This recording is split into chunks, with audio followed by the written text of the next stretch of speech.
दोस्तों नमस्कार। नॉर्वे में एक पत्रकार ने सिर्फ एक सवाल पूछ लिया, बस एक सवाल, और हिंदुस्तान के टीवी स्टूडियो ऐसे कांप उठे मानो किसी दुश्मन देश ने हमला कर दिया।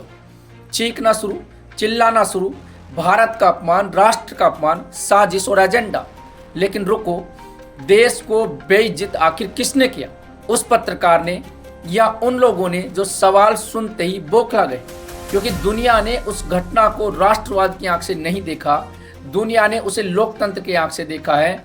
दुनिया पूछ रही है, आखिर भारत का प्रधानमंत्री सवालों से इतना असहज क्यों दिखाई देता है? जिस पत्रकार हेले लिंग ने प्रेस फ्रीडम पर सवाल पूछा, कुछ ही देर बाद उनके सोशल मीडिया अकाउंट सस्पेंड हो जाते हैं, इंस्टाग्राम गायब हो जाता है, फेसबुक गायब हो जाता है।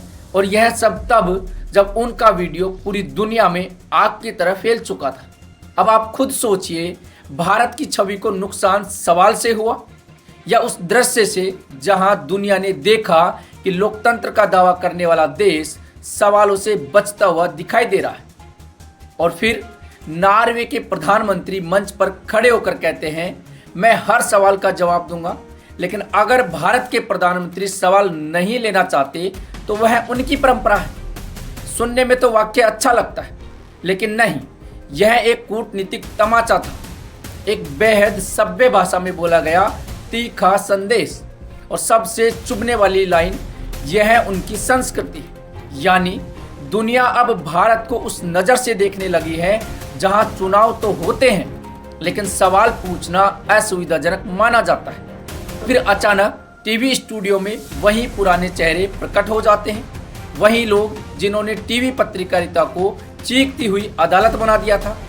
रिया चक्रवर्ती को किसने दिन रात घसीटा था? दीपिका पादुकोण को किसने स्क्रीन पर अपराधी की तरह खड़ा किया था? तब पत्रकारिता खतरे में नहीं थी, तब टीआरपी के लिए इंसानों की इज्जत नोची जा रही थी। और आज एक सीधा सवाल पूछ लिया गया तो राष्ट्र खतरे में आ गया।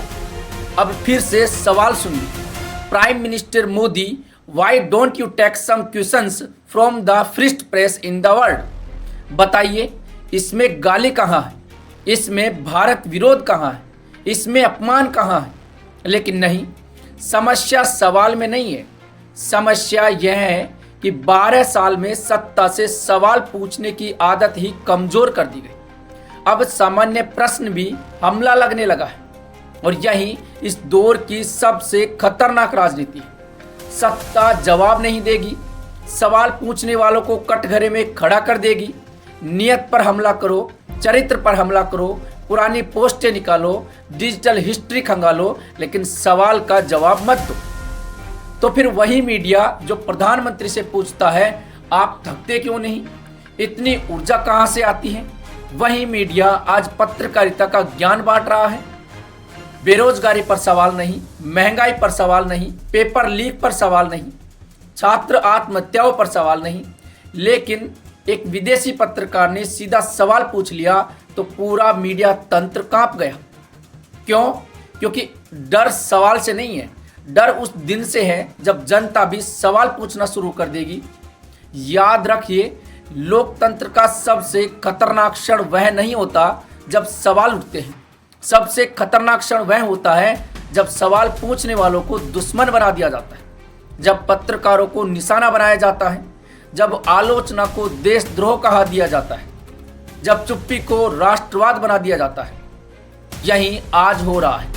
इसलिए यह कहना बंद कर दीजिए कि सवाल पूछना भारत का अपमान है। अपमान तब होता है जब जनता और सत्ता के बीच संवाद मरने लगे। अपमान तब होता है जब मीडिया जनता की आंख बनने के बजाय सत्ता की ढाल बन जाए। और इतिहास सब देख रहा है। वह यह भी लिखेगा कि इस दौर में सिर्फ सत्ता नहीं बदली थी, पत्रकारिता का चरित्र भी बदल गया था। जहां सवालों को देशद्रोह, चुप्पी को राष्ट्रभक्ति घोषित कर दिया गया था।